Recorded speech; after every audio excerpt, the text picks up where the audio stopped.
Fool and the Philosopher. The Philosopher and the Fool. With me. And if you said with me and I said with you, with me and you. I think, I keep not learning this lesson of not being hasty. Yeah.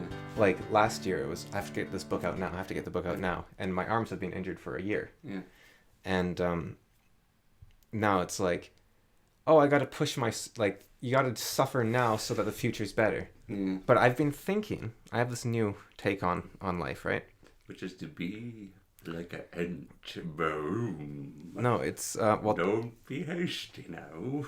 that's part of it, but it's more suffering now for a future later that's better. Yeah. I think should only be done if it's virtuous, because most of the time you have no idea what the result of your actions will be. Yeah. And the world is way too random to predict. Which means if I'm hurting myself now, and then let's say I get the place, and then the vaccine, the road closes and the vaccine doesn't make it up, then I'm stuck in a place that's more difficult for me. I hurt myself to get there. I can't work on stuff I care about, like working on my YouTube channel and working on just being entertained in general, working on my video game, working on healing my voice even, I think, to a degree. Yeah. And I will have gone through a whole bunch of work to do that. Plus, it'll probably be expensive, depending on, and painful, and it might delay my healing. And so there was no virtue in me suffering. And it was the same for I gotta get my book done. I gotta get my book done. I didn't gain anything from, I think it's a mindset from school that has made me think you have to, suffering is, not suffer, unnecessary suffering is good. But it's not a virtue in of itself. If you're doing something I am going to, an example I heard recently was not eat lunch every day because our family's poor and my kids need to eat. So you're suffering for the future. Yeah. But you are, that's a virtuous suffering. Yeah. Whereas if you're I'm not going to eat so that I'll save up money and then I'll be able to buy this cool new car or something. Yeah. The car's price might rise. You might win the lottery and suddenly all that was wasted. You might decide you don't like the car. Yeah. Or maybe you get the car and don't like it. Maybe it works out, but there's so many variables that suffering is kind of pointless. I think there's always exceptions. Yeah. If you were like me, let's say, that wanted to do more video editing and you didn't have a computer, there could be an idea I'm investing in my future by cutting back now. Yeah.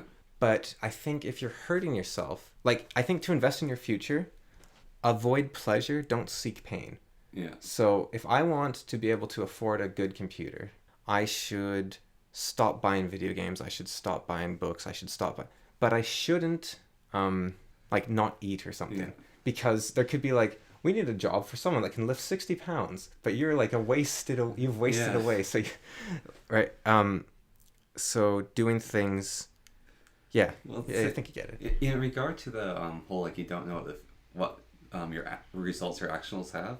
So recently I saw a Tom Scott video, and he's talking about how do you do stuff on YouTube, and he's well, I made this basically the big thing. He's I made this graph, which is the amount of effort and how much fun it will be to make, and that's all he judges his videos on is how much effort will it take and how awesome will it be, how much fun will he have, because you can put a ton of effort in something, and that might make it just a little bit better chance of gaining traction.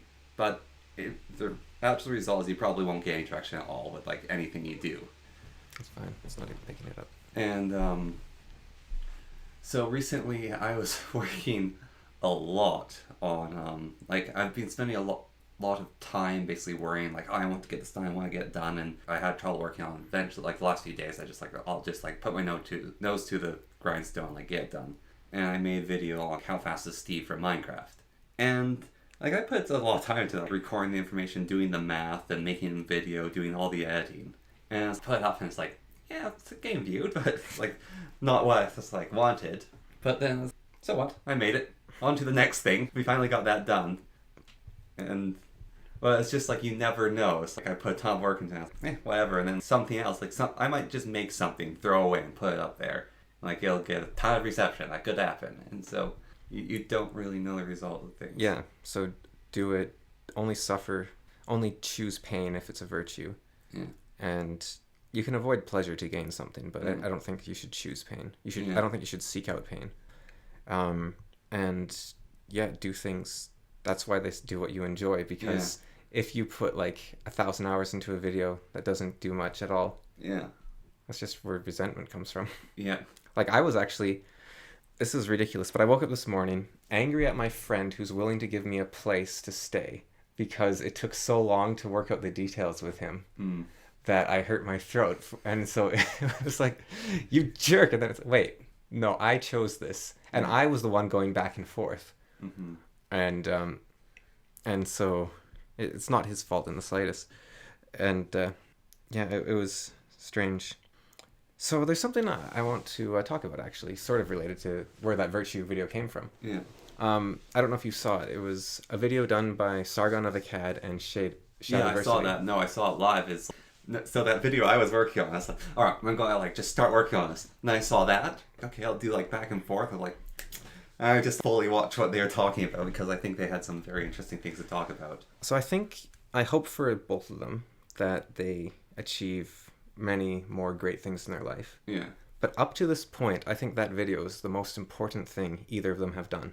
Yeah. Like it is actually phenomenal. It's called Talking with Shadiversity About Masculinity, I believe. Yeah. And there's stuff in that video, a lot of stuff, most of that video, that I learned in an hour, which 25 years of parents and family and friends haven't told me. And it's stuff you need to know. Yeah. I think. Like, even if you don't agree with all of it, it's a way to, like, put you in the right direction, point you in the right direction, and be like, this is where you should be looking. Because most of it isn't, like, this is what you must do. It's more like, so it doesn't say, for example, they talk about relationships, and they don't say, you should find someone that's like this, this, and this. Instead, they say, figure out as fast as possible what kind of person you want to be with. Yeah. And then make that your goal, is learning what kind of person you want to be with. And then when you find someone you want to be with, that's that. Yeah. Like, why extend beyond that of, kind of like that idea of, I think XKCD talked about this, where logically it makes more sense to date a lot of people for a short time than a few people 5 years at a time. Yeah. Well, it sounds that's what Shad did, basically. Yeah, he just kind of speed dated. Yeah. And then the first time he seriously kissed a woman was after he married her. Yeah.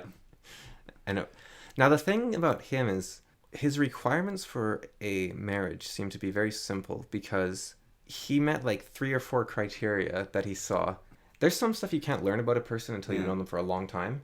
But he engaged with her within 3 weeks. Yeah. Which is crazy. Yeah. He's also Mormon, and I think Mormons are, like, I think the foundation of their religion is insane. Yeah. But the people have rock solid beliefs. Like, it's a very weird, like contrast. Yeah, no, like, something about, I don't, like, this is a very wide sweeping statement. But from a lot of things I've seen, not even like just public figures who are Mormons, but just like reading about Mormons in general, they seem like really solid people. They seem to have very nice lives. They seem to be very dependable. Like, their morality and their mind is in the right place. They don't get upset easily. They have really good values. And, you know, someone like a Jehovah's Witness or a Baptist, they have very strong kooky beliefs as well, let's say. Yeah. But Mormons, at least from what I've seen, you can challenge them on everything and they're totally happy. Like, they're kind of like Jews. They do not mind their religion being attacked as long as it's done in good faith. Yeah. And like, you look at the questioning of their belief is like a big part of their religion, and it's like the questioning gives them more faith almost. Look at Orson Scott Card, and it's hard to believe he's religious reading his books, but he's a Mormon. You look at Brandon Sanderson, and he talks a lot about the questioning of God. Yeah. And if you look at Brent Weeks, his books are very religious, but his characters have a lot of doubts about God, even though he actually just like flat out says in one book, like, yep, God's real, bad. That's bad. But his characters themselves have a lot of doubts and strain from the path, and they're not judged for it. It's like, fair enough, life's hard. You'll get... But that talk about masculinity and about relationships and about nobility. I think nobility was the most important thing for me, because what I realized was that, this is actually related to me wanting to isolate. Yeah. So before it was like, okay, I'm asking a bunch of people, hey, can you like make room for me? Hey, can you make room for me? Hey, can you make room for me? Mm. The problem with that is after the 2-week isolation period that our mom will have to go through and our stepdad, I would come back and then they might not be able to see their grandkid for another 2 weeks because we would be making a new bubble at that point. Yeah. And so I had a thought beforehand of, well, I am able to just stay here and basically be in lockdown through no fault of my own, not see my friends, even though everyone else in my bubble, besides maybe you, is doing more than I am allowed to, in a way. Like, I want to see my friends, but I'm not allowed. But then they can go to the hospital right after a baby's born and hold them and stuff. Yeah. Or I want to be able to get a ride with a friend on a ATV or something. And I can't do that. But they can go for walks with their friends and catch them, or they can work still in a place with other people around, go into work, go into houses. And so that's a way to build resentment, for one thing. Yeah. So I've had discussions about that to say, like, look, I don't want resentment here. So we've talked that through. But I think I've seen the Sargon thing first. There's another side to that, which is nobility, which is I am able to take on a greater burden than everyone else in my bubble. I can be the one that doesn't have to see their friend. I can be the one that doesn't. And so as long as that is recognized by the other people, then you are the person that is suffering so others don't have to. Mm-hmm. And that makes you stronger, because if you can carry that weight, then it makes you able to carry greater and greater weights. Yeah. And that's sort of what, that's like kind of a key foundation of masculinity is nobility and suffering. Like we will be the ones that go to war so you don't have to. We will, or like your father like protects you from the monsters, or it's the you make yourself strong by doing the things others can't, so you can do more for others. Yeah. And so, but I think a key part of sacrifice is recognition for your sacrifice, weirdly. Like, it seems selfish, but if you do something noble and nobody noticed, are you just suffering? Like, well, that's, like, there's a I can't pronounce the word. Tragedy? Yeah. So, World of Warcraft, you know Arthas, right?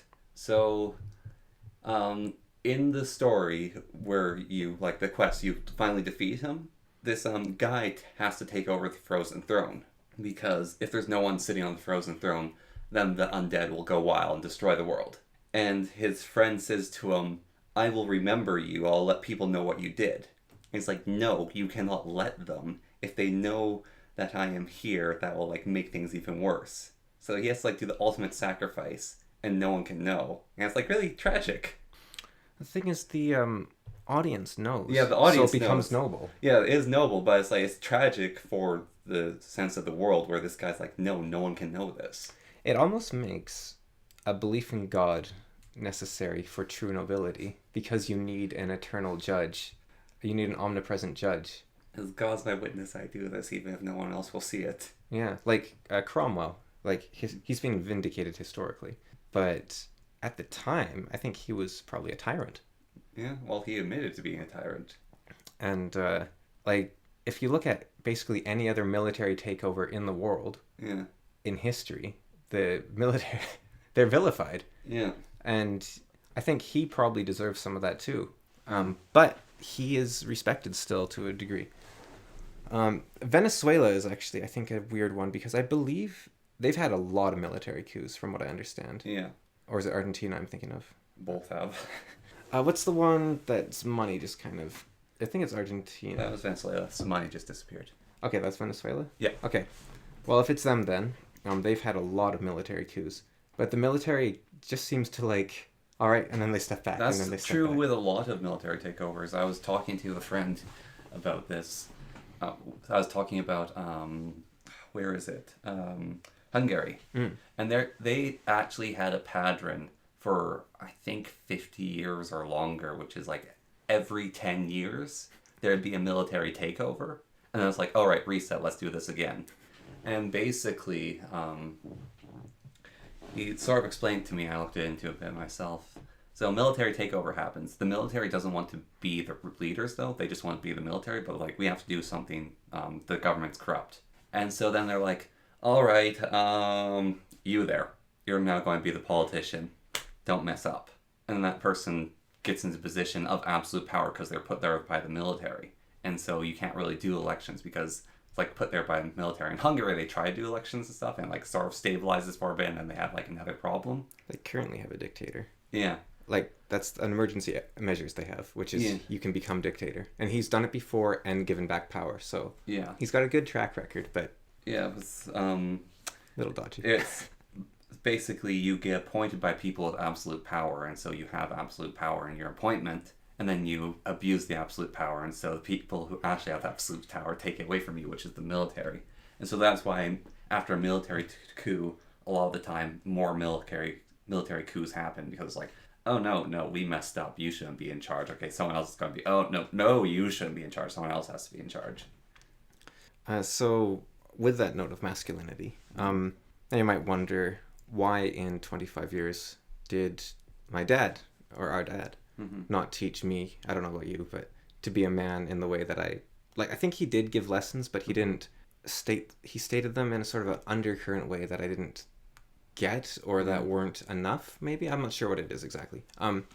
But so I want to talk about him for a little bit, because I think it's kind of interesting. I'll talk about my perspective after hearing this as well.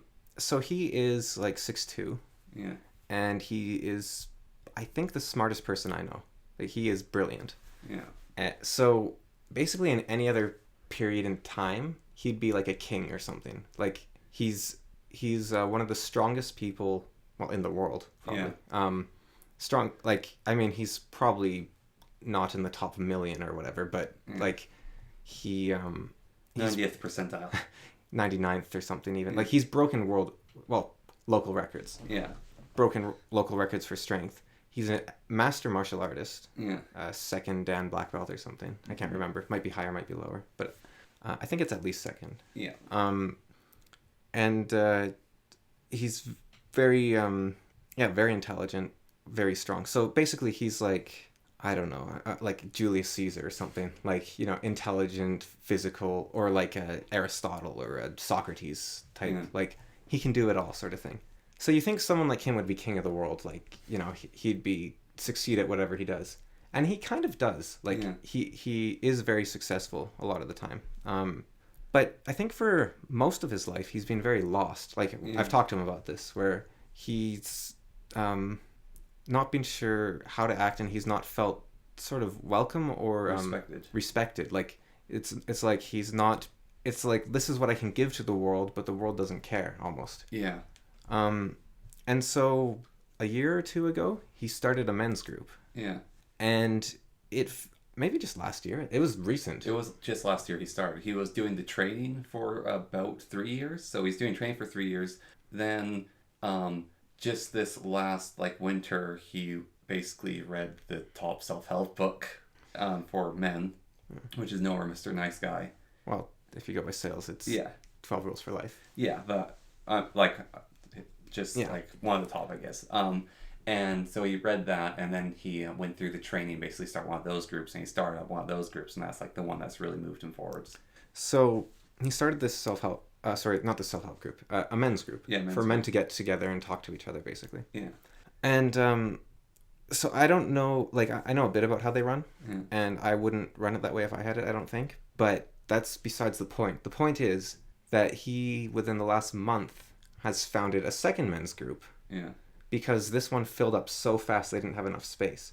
So basically, there is a lot of men suffering and without guidance. And as he said to me, what they mainly talk about is that, and I don't know I think they don't go far enough almost, but maybe he was just trying to not, I think people are very afraid to go too far when talking about things. Yeah. So what he said to me was, feminism in the 20s and then again in the 60s. Yeah. Well, more 70s, but yeah, just a very strong movement, which he, this is his words, not mine right now, more or less. I could, don't, he's not bound to these because I could be remembering wrong, but a movement that thought was a good thing, gave women a lot more freedoms, a lot more power. But a casualty of the feminist movement was the destruction of respect for masculinity. Yeah. Or the destruction of masculinity itself. And so he said the group is about dealing with toxic masculinity and finding ways for masculinity to have a new foundation that isn't toxic. Now, I'm of Shad's group where you shouldn't allow anything toxic into the definition of something that represents someone. Yeah. Whereas Sargon, I don't know if he'd be closer to our dad or not, but Sargon's thought was there are things that men do that is taking... So it's kind of like Aristotle's idea of the golden mean. Yeah. They take a virtue like strength and they take it too far into tyranny or something. Yeah. And I think that... So that could be considered toxic masculinity. But if you have toxic masculinity, you need to accept the concept of toxic femininity. Yeah, so I'm going to interject here because toxic masculinity is one of those terms which has far too many meanings. Because there's like, oh, you're being a toxic masculinity and you're just being like a gym bro. And that can be called toxic masculinity. And there's like, you're being like you said, which Sargon's like the tyrant father's toxic masculinity. You think you're entitled to a woman's body. Yeah. Something like that.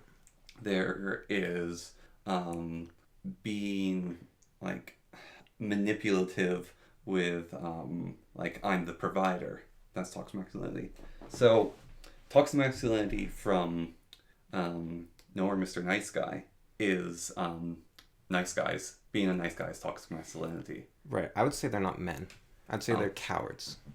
And they're mice. The like toxic masculinity by this thing is almost men not being grown up, not being actual men. That's what No Mr. Nice Guy is basically is like. These people aren't they don't know how to be men because they were never taught. Yeah. And so they try to do it and they just don't know what they're doing. So I think my take on how it should be done, and it's, man, I didn't understand it when I read it. You did. But Marcus Aurelius, when he talked about semantics being the lowest form of discussion, yeah, I understand now. Like, it's actually infuriating. Yeah. But my take would be that masculinity and femininity are virtues. Yeah. You do not have toxic honor. No. You have, well, that's tyranny, basically. Yeah. But that is not part of honor. So even though there's a spectrum that you can go too far or too little in, yeah, I think that they are not allowed to be called the virtues. So I think masculinity, you say someone's the pinnacle of masculinity, that's like saying they're the pinnacle of virtue. Yeah. And I think same with femininity. I think they are virtues to aspire to. Yeah. And so if you do something that is destructive to the integrity of humanity or the human mythos, you do not get to claim to be masculine or feminine. Yeah. Like if you are a coward or you are passive aggressive or you are childish or weak, you don't get to call yourself a man in that instance. You will always have moments of weakness. Yeah. But that is not a masculine act. That is you failing to be the paragon of virtue, which is fine because it's about the path. You need to be pointed in the right direction. Yeah. But when you fall off the path, you can say you were emasculine, but not toxically masculine, I don't think. Like if you fall off Highway 7, let's say, then you are not taking the bad Highway 7. You're missing the highway, which happens to be Highway 7. So you can say where you failed in relation to what you failed at. Because if you are harsh but fair, you could have... So, this is actually interesting, though. So you're harsh but fair. You failed at femininity. Mm-hmm. But you didn't do toxic femininity because that was never in consideration. Whereas you succeeded at masculinity. But if you had been too harsh and not fair enough, then you would have failed at masculinity. So we go back to semantics almost. Mm-hmm. That's a bit annoying. Yeah. But I've actually, like an area was completely decimated. I have actually changed my mind on that because just like 2 or 3 podcasts ago we talked about this. I will allow it now. Not that I ever could or not, but I was thinking about it. Any discussion, like let's say I say, oh, it's annoyed me so much when that person said the area was decimated. Mm-hmm. And then you say, well, said is actually a corruption of says from the 14th century. So what you meant to say is, thou, like what, you go, and then it's, well, actually, thou is a corruption of the Proto-Indian, whatever, like all language is just it's stacked on top of each other. So, but also, I know what you're getting at, but like you talk about Marxism, what you did there. So, I said air is decimated. Yeah. You're like, grumpy about decimated. Yeah. Then I counter with the says. Yeah. The conversation of the area is decimated, which I wanted to convey to you, this area is being destroyed. Is gone. Yeah, it doesn't matter. No, that's exactly it. So you can forever be digging down through language, and you will never get to the bottom. And the stupid thing about the whole thing is, I knew what you meant from the very get-go. Yeah. And I am not addressing whether or not the area was decimated. Yeah. Or devastated, whatever you want to say. Mm-hmm. So I am completely ignoring the subject at hand. Yeah. Like, if there's an important question I have, like, did you hear about the decimation in Qatar? And you're like, well, actually, and then it's like, we cannot have a real discussion. Yeah. And there is no logical end to, but the whole point of language is to communicate. Is to convey a thought from one head to the other. Yeah. And I instantly knew what you meant, so language had succeeded. Yeah. I could say, like, Qatar go boom, eh? And it's like, yeah, okay, fair enough. That's language. That is a sentence because you understood it. Yeah. That is the point of language. And the only reason, I think, to actually get into a semantical debate, unless you want to discuss actual root words and you're interested, or if someone is genuinely confused, like, I heard it was a lot more than a decimation. Like, for whatever reason, they're actually genuinely confused. But the moment you say, oh, I mean, like, devastating, you're like, okay, that's where it should end. Yeah. You shouldn't be like, well, actually, decimate means 1 in 10 there. The only reason to do that is to feel superior. Yes. So I'd like to apologize. And I shall now use decimate 10 times, unironically, in penance. It'll be my Hail Mary. No. So you're saying, though, about our dad, basically, your perspective growing up and not really... Yeah, so I think with that, it's basically... I brought him up not because of him specifically, but because he is kind of...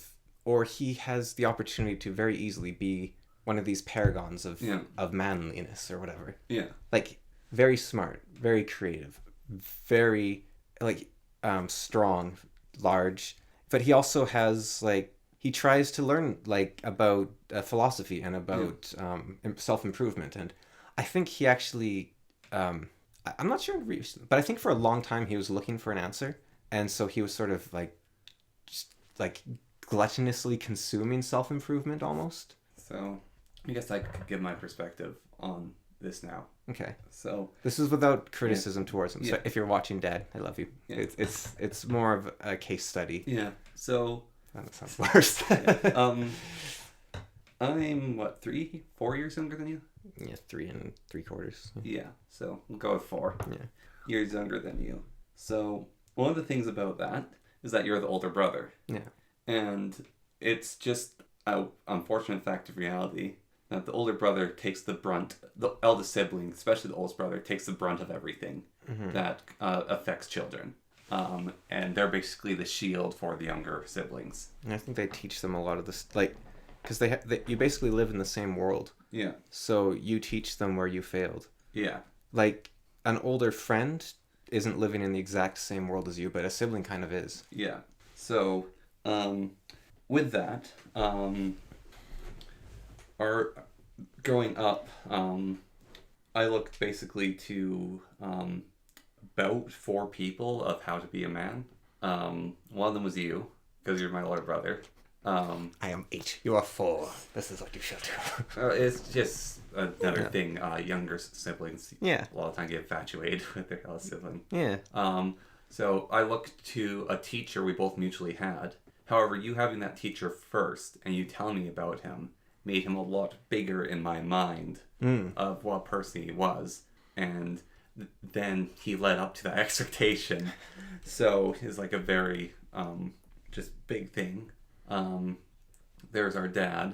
And there's our stepdad, though that's more recent for me. But although by the point you're sentient, like it's pretty early in your life. Yeah. But in regards to her dad, you're saying like gluttonously looking at things. I think that he actually was like quite lost, and when you're lost, you basically try to find how to get fun. Yeah, and by gluttonous, I don't mean like selfishly. I mean like he's thrashing through the woods, grabbing everything he can, hoping it's a handhold sort of thing. Yeah, so that's what he's basically doing, because he couldn't find the answer, and like when he eventually has the answer, he's now working with that. But I didn't experience, I think, as much as I don't know, like negative stuff as you. Until you left home, basically. But even then, my perspective, basically, well, you were finding things. So, like, you found Jordan Peterson at, like, what, 22? 21? It would have been actually fairly recently. Probably, 22, 21. Yeah, so I found him earlier relative to age than you. And it's saying, like, these ideas, like, you find something that like you basically pass on to me, but I get much younger. And so I feel like basically I've gotten a head start on you, even though I do everything after you. Yeah. Well, no, I think that kind of makes sense. Yeah. But that I had some ideas, but they're kind of gone. But in regards to that talk between the two of them, where one of the funny things Sargon said, that's very Jordan Peterson of you. So like the things they're talking about is a lot of that's in 12 Rules for Life. And one of the interesting things, so recently I got actually really, really pissed off with some of my friends because they're basically dissing Jordan Peterson. And one guy in particular is like, why would anyone like listen to this guy's ideas? And it's like, what has he done? And no matter what else, at one point when I was in university, I was in a class and I started to have a panic attack. And I was breaking down. It's like, why the heck am I here? What's going on? Like, what am I doing here? And just one part of the book came to me, which is sit straight with your shoulders back, and like dare to be bold, dare to be dangerous. Like that came to me. And it's like just accept it, take it for what it is, go through with it. And that basically stopped me from basically having a full-out panic attack. So I don't know if this is your friend's case or not, but The Needle Drop is a YouTube channel, a music reviewer, and his name's Anthony Fontano. And he had a massive criticism of Jordan Peterson, where he said, why does anyone give this charlatan money, something like that? All he does is give basic dad advice. And people were like, yes, most people don't have dads. Yeah. Like, even people with biological fathers in their lives don't have dads. Yeah. They need this. Yeah. And a lot of people take Jordan Peterson's work and then they, in this case quite literally, rescue their father from the belly of the whale, as he puts it. And then they make it so they have dads. They're like, hey, this is everything that, like, you should have taught me, but I know it now, so here you go. And then it's like, oh. And then the dad can use that to probably... I don't know what you call it, like blossom in a way, and like I can now take this and give you my experience plus your knowledge and help you in return. Like so a lot of, but it's just like, even it's just that one thing is enough to save me from having a very unpleasant experience and like to almost keep me sane for a short amount of time. He's worth it as a person. Yeah, no, definitely. And I think that it's interesting. A lot of people, like millions of people, I think, have had something like you with Jordan Peterson, where it's like, you have made my life so much better. You've made it worth living. You've given me a new lease on life, a new way to look at life, a way to improve my life. So many people talk about how he's improved their lives. I've never had anything like that from him. Yeah. I like his ideas, but it's similar to how I read like philosophical work or something. It's like, okay, that's an idea. I'll chew on that and incorporate it. And, you know, like I read something and I tend to flip back and forth quite quickly. But it's never actually life changing. It's more just like, okay, I've got some new tools in the tool shed sort of thing. But that talk with Sargon and Shad, I think gave me a perspective on how people feel about Jordan Peterson. Yeah. Because I haven't actually read 12 Rules for Life. Maybe I'm missing all his good stuff. But I've read his other book, Maps of Meaning. I think 12 Rules for Life is a lot better written. But it sounds like they might have different... because Maps of Meaning is about the interplay between chaos and order throughout the human collective consciousness. Whereas 12 Rules for Life actually has practical advice, I guess. Well, so 12 Rules for Life is next book that's coming out. So 12 Rules for Life is how to put your life in order. The next book is about not so much how to put your life in chaos, but how not to have too much order. And so basically he wrote Maps of Meaning, and he's figuring out a lot of the stuff for himself while writing that book. It's probably obvious by the way it's written. So 12 Rules for Life and his next books are basically his next step in understanding his own book, after lecturing on the book he wrote for years and like looking at biblical stuff. So I think it's like, so what was I thinking of as an example? So Shad said something about well, like this idea of nobility, right? Yeah. Our dad has told us a lot of time, at least me, I think, or mentioned it, like volunteering is sort of the way to, like, you know, you help others if you want to do good for yourself. And that has never set right with me. Mm-hmm. And I've talked about this a lot on our podcast. Well, so, like, for me, the thing he said is, like, you need to get out there and apply yourself, like, do a job or go to school. Like, he wants me to do something. That's, like, the whole reason why he wants me to basically pay rent at his house, is so I'm actually living in the world. Yeah. Is his whole thing. And I feel like it's the reflection of a lesson he thinks he should teach. But I think it's missing... Like, I've talked about this a lot, where we are already doing a lot for other people, and so what we consider doing stuff for people is actually hurting yourself, which is bad. And, like, if it's nothing to you, then do it. But, like, I talked about this on a previous episode, and better when my mind was in a better frame to discuss it. Yeah. But reframed in terms of nobility, like, instead of saying, like I'll give an example where, I don't remember what exactly was said or not, but there was luggage that needed to be carried to the airport. Yeah. And I was like, I don't want to carry it, something like that. Yeah. And he said to me something, you know, like, what, you know, doing stuff for others is the only way to, like, advance in the world, or whatever you call it. I don't remember. How's that saying go? Like, what do you call? But you know what I'm talking about, right? Yeah. Like, the most important thing in life is not doing stuff for yourself, it's doing stuff for others, sort of thing. Which never sat right with me. So he said something like that. Yeah. But if he had said something instead, like, you know, I don't want to carry this luggage, and then he said, a man is noble, and nobility requires doing stuff that you can so that others don't have to. Something like that. I would have been like, yeah, I'm manly. Yeah, I'm going to be a man. I want to be a man. Like, if you gave me something to work towards. Men want to be men. It's like, even just like a be a man sort of thing. Yeah. As long as you have a definition of man. Be a man doesn't work without that. Yeah. So that wouldn't have worked for me because I didn't have a definition. But if you said, look, a man is noble, a man is strong, a man is brave, a man is in control of his emotions. He doesn't eliminate them, but he's in control. Something like that. Yeah. And a man picks up that luggage and gets into the car. Honestly, I wonder if that's why our grade 6-7 teacher actually resonated with so many kids. I think so, because he did that sort of thing all the time. Like, after gym class, he used to do this thing where it's like, wipe your forehead and wipe it on the ground. Like, if you see sweat, you've been doing good, sort of thing. Yeah. And the only friend I have who didn't like him is female. And I kind of wonder if that was why. Because she wasn't getting the experience she needed. Yeah. It was like male boot camp. Yeah. Well, I know a lot of girls that really did like him, though, as a teenager as well, from my grade. But they're all insane, so it's just no. The other thing that's incredible about him is our school won all the sports events.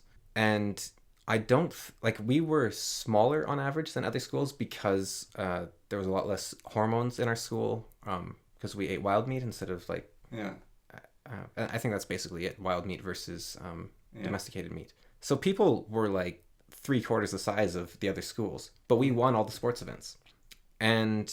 It's because he actually... I think what it is he made us care about the events. It wasn't just people that are like, oh yeah, I want to be on the sports team. And it wasn't just people that were like, okay, I'll go and I'll show up and kick the ball. He made us, like, this is your life. Try your very hardest. And I think that, like, I was probably the worst person on my team, and I was better than, like, 75% of everyone else of, like, the other schools. Yeah, I didn't get quite experience of winning every event, but I also had a very good class for. But the girls' team won everything for my grade, and when it came to wrestling, we did insanely well. Not only were we smaller than everyone else, we were a year younger than all the other teams. Because our school was so small, we had to combine grades. Yeah, but when it came to wrestling, we did very good. That was something, like, basically, like, we were, like, so into basketball, so into volleyball, but, like, wrestling, everyone in my grade loved wrestling.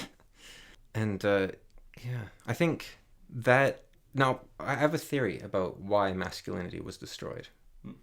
Okay. And I think... I was wondering if I could tie it into the Stormlight Archive just now. Like, honor was destroyed. Masculinity was destroyed, right? It was killed by odium, feminism. Okay. I think that's fair. It's a religion of hatred. Is it? I think so. Like, egalitarianism is about saying we want to raise everyone up. Feminism is we don't have this. We don't, like, I'm not saying anger is wrong. Like, odium, that's one of odium's main points is I'm not evil. I'm passionate. Yeah. You shouldn't like things that hurt you. Yeah. You should have hatred towards them. So I don't think that makes feminism inherently bad. Yeah. But I do think it is probably a ideology, I should say, of odium to a certain degree.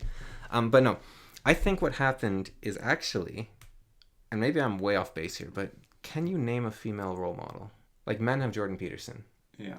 And so if you are hurting so badly because you don't have anything, you want what the other person has and you can't have it, so you destroy it. Like, I wonder if that happened. Like, have you noticed that even in movies where it's like, women can do this too, women can do this too, it's not... Samus? Well, that's the thing, Samus, right? Yeah. Or Ridley, or, I don't know, Black Widow, whatever. Yeah. They aren't feminine. No. They are not embodying feminine virtues. They're embodying masculine virtues. Yeah. Like, that's because all the mediums were created for men. Yeah. And men don't want lessons in femininity. Yeah. They want lessons in masculinity. But, and it's fine for women to have these virtues, but for them to also to have the things that matter, like, I think women wanted what men had and gave up what they had. Like, so I'm reading this book right now called Sapiens. Yeah. And he says throughout all of human history, women have had it worse than men in every culture, basically. Yeah. That is only if you look at it from a male perspective. Yeah. Women have had less freedom and have had less expected of them and have been told you have to stay home and take care of the children. So that is like a weak man. That is negative. That's bad. Women are oppressed. But the thing is, less freedom is more safety. Yeah. And taking care of the children is a great thing. And I've looked at my stepsister. She's pretty happy with her baby.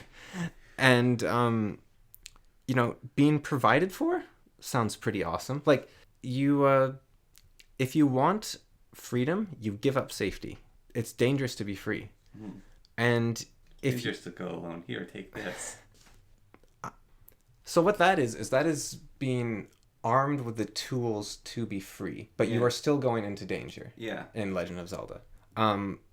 But you can choose to never leave Hatno Village, and I don't know where he starts actually in the first. No, he's in a cave just in the middle of the wilderness. It's like post-apocalypse, right? Yeah. In the first game. Second game's more of a village, and he's at the bottom of a well. Yeah.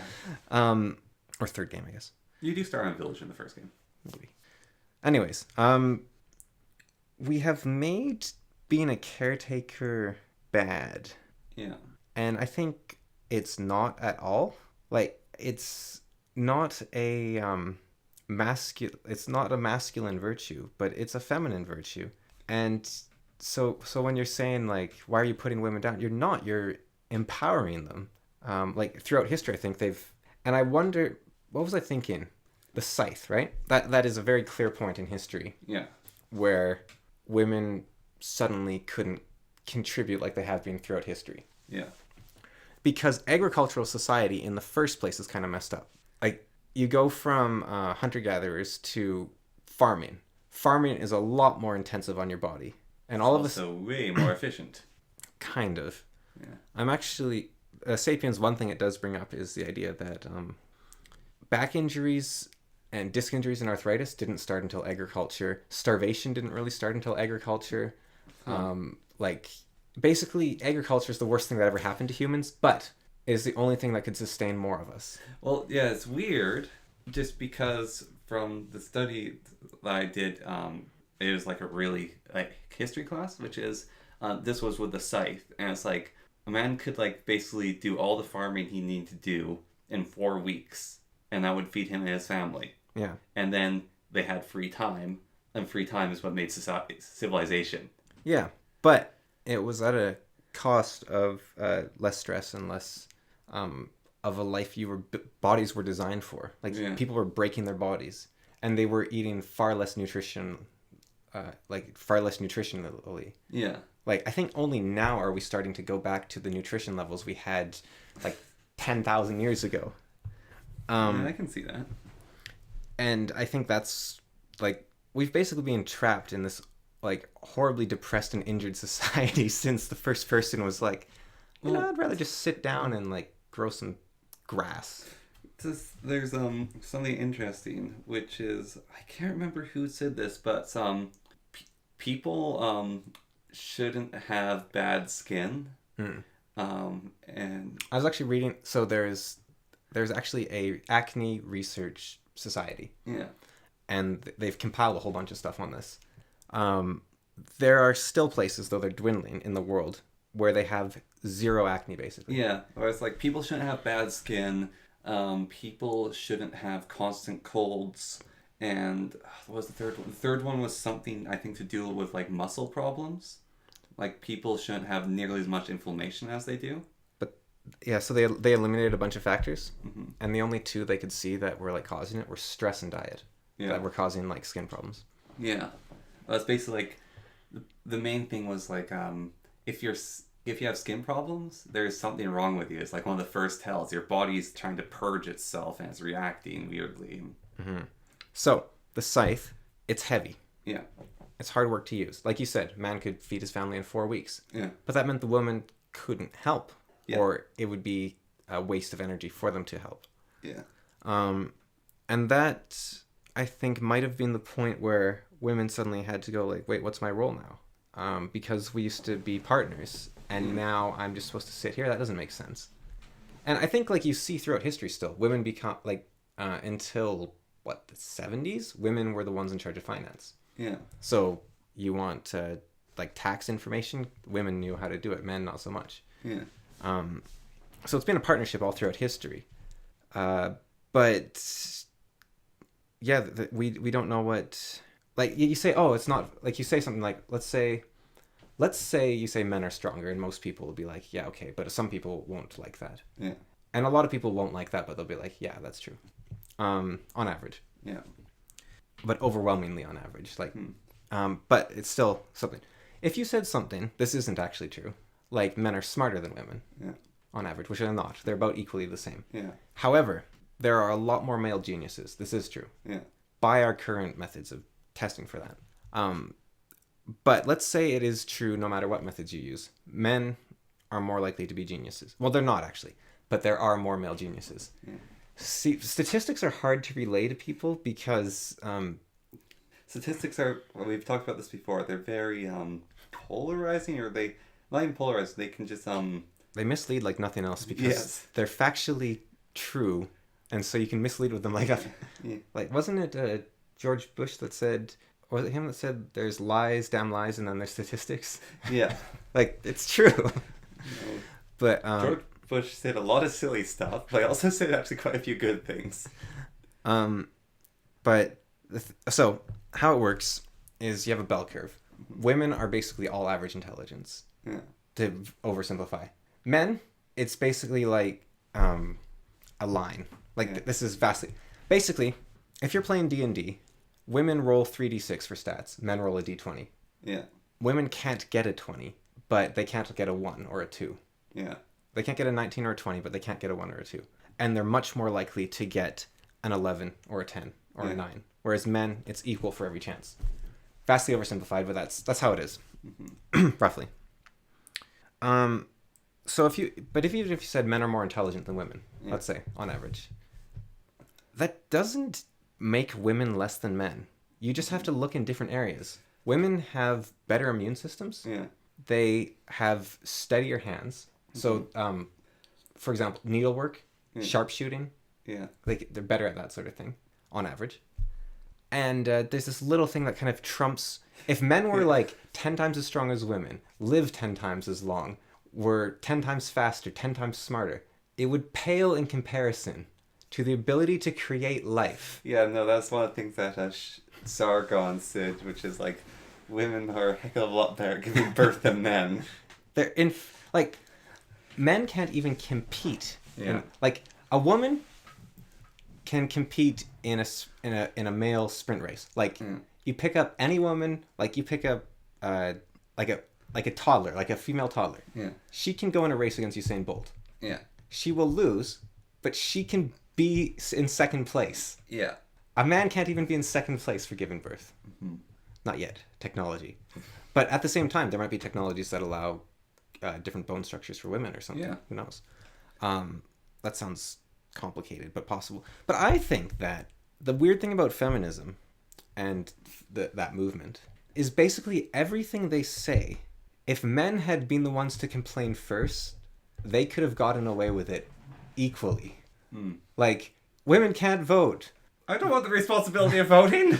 Well, no. Women can't vote. But yeah, like that. But women can't vote, and then men are drafted. Yeah. Or, like, you are given the vote when you are put in the list for the draft. Yeah. That is what a vote is. And this service guaranteed citizenship. This Sapiens book, actually, I kind of distrust everything the book says, because on his section on history, which I actually know more about than what he's talking about. So he said, in Athens, they believed all people were equal, but they didn't let women vote. Yeah. And so it was like, oh, that was because in Athens, they were a democracy. Yeah. But they believed that democracy got people killed. Like, they thought democracy kills people and it destroys people's lives. Therefore, the only people that should vote should be the people that are fighting and the people that own property. Because the people that own property can lose everything. And the people that are fighting can lose even more. In Athens, in every single household, for every single man, there's a helmet, a shield, and a spear. And a woman. Yeah. And what I mean by that is the houses were voting, not the men. Yeah. So even though the men cast the vote, you think his wife wasn't saying anything to him? Yeah. So I... Well, in Egypt, there was a class of people who were builders. They lived right next to the Valley of Kings. Yeah. That's where everyone was buried. Their whole job was masonry. So they built tombs. Their path to work, so they had their own village, which was in a different area. Their path to work was through this like weird mountain valley. They would go there for a week, work, and come back home. The house was not theirs. It was their wives. When they came home, it was their wives' domain. The whole village was owned by women. The men did all the work, but the women were basically in control of the household. The Mongols elected their leaders, but women took over when the men died. Mm-hmm. Right. But here's the thing. Okay, so the people that go to war should be the only people that can vote. Okay, that actually makes sense, right? Yeah. I think we've just demonstrated that makes sense. Yeah. But then why aren't women allowed to go to war? Why is it cultural defined that only men go to war? Like, the reason for that is, I think, actually fairly... Like, I don't have any evidence for this, but I don't think you need evidence for something like this, because I think it's derivable from biology and history. Yeah. Which is, any society that had men and women go to war is dead. And, like, any society that sent their women to war no longer exists. They were killed off by societies that didn't. And here's my logic. You have two societies of 10,000 people. Yeah. You need 5,000 people to run the society, so you can send half your soldiers to war. Yeah. So Society A sends half their women and half their men. They get 5,000 soldiers. Society B sends all their men. Yeah. They fight, they each lose half their soldiers. So now you have a society that has 7,500 and 7,500. Yeah. The only limiting factor in population growth is the number of women in the population. So, every woman now has a child. It's been 9 months later. Yeah. Society B has 5,000 women and less men. Yeah. So they add 5,000 to their population. Now they have a society of 1,250 people. 12,500 people. Society A only has 2,500 women. So now their population is only at 10,000 again. Yeah. They can sustain their population, but it never grows. When they go to war again, they are now 10,000 versus 6,000. They're now 5,000 versus 6,000. They have 20% less soldiers than their... Well, actually, no. Their opponent has 20% more soldiers than them. And that is a lot more. Yeah. Lanchester's square law would say that then they win 25 to I can't 36. remember the name of it. Yeah, Lanchester's square law. So now you're essentially saying you have 25 versus 36. Yeah. So they should win by 9 instead of... Anyways. To make a fool of myself trying to remember it. It's not direct subtraction. Yeah. But even if it was, they're still winning. Because eventually they're going to run out of women in their own society. The thing you said that all civilizations that had women that go to war, not exactly a contradiction to that. But so there's a few examples of civilizations with female soldiers. However, the ones that are still around, so say, are the Scottish, Germans, and Japan. Those are just ones I can think of at the moment. And their practice, like especially for the Scottish, was all-out survival. So if you were doing a raid, men would go out and do the raid. If you were fighting, like two clans were fighting and they fight in a battlefield, the men would go out fight. If the Romans are attacking your village, everyone fights. Everyone fights, and that's well, that makes sense. Yeah, in Japan, there was a class of samurai who were the female samurai. So they practiced far less with swords and a lot more with bows. Even like samurai originally practiced more with bows, but like they practiced far more with bows, and they didn't practice on horseback. Like they basically didn't touch horseback, the female samurai, and their job was to fight in sieges where they're defending or hold keeps. Their whole training of the female samurai was defense. You know what's interesting about in fiction, you see women with bows a lot. Yeah. So bows are a strength-based weapon. Yeah.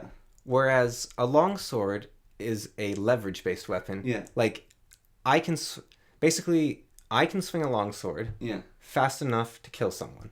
You don't need to be stronger than me to use a longsword.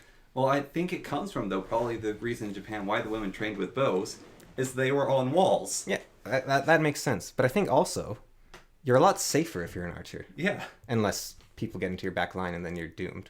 Mm-hmm. But for the most part, you're a lot safer if you're an archer. So I think even if you bring the women into the fight, I mean, that's kind of the best of both worlds. You get more soldiers, but you're not risking your women. Yeah. To the same degree. And I know with the Germans, it was like the Scottish, which is... Well, the Germans actually, for every battle, the women would tend to come. And it'd be like, if the soldiers get through you, they'll kill us. So fight your hardest. Yeah. And then if your men run away, you murder them. Yeah. So Germans fought to the death, basically. Yeah. Because they were getting judged by their women while they're fighting. But also if they ran, their women would kill them. Mm-hmm. So they had no choice. It was die either way. Mm-hmm. And then when the Romans attacked them, the Romans didn't bring their women to the fight. And so the German women also just fought because they were getting attacked. And it's like total annihilation either way. So die with a sword in your hand instead of dying in a corner. Yeah. But I think... And you see a recognition of this same idea for World War II? Yeah. With the white feather campaign, where it's like women are going around handing out feathers to men who aren't on the front line. It's like, go volunteer. Yeah. It's like, hey, you were able to like put in enough work to get these feathers. You take a gun and go to the front line. Yeah. I mean, maybe they wanted to and couldn't, but and nowadays populations are so high and warfare is so different. I think an argument for female soldiers is better than ever because you're not going to lose really anything if women die and men die. Like you lose the same amount basically. Your population isn't in the balance anymore. So I think you could put an argument now towards female soldiers, but they tried to draft them 2015 I believe, and it was shot down. Yeah, they tried to add women to the draft, and I don't know why. It could have just been you want to standardize your army or something, but then why not have women platoons and male platoons. Yeah. And that could be due to like stronger and taller. So if you need to do forced march, because I think I could be wrong here, but I think that women's legs are actually their pelvises. Well, yeah, obviously their pelvises are shaped differently, which means running is less efficient. I know that for sure. So that means you'd have to work harder to march the same potentially. I don't know. Well, it sounds really. It's weird. Well, also armies have standards. Yes, that's what they rally around. Ha ha ha. You have to actually be able to give a certain amount to be in the army.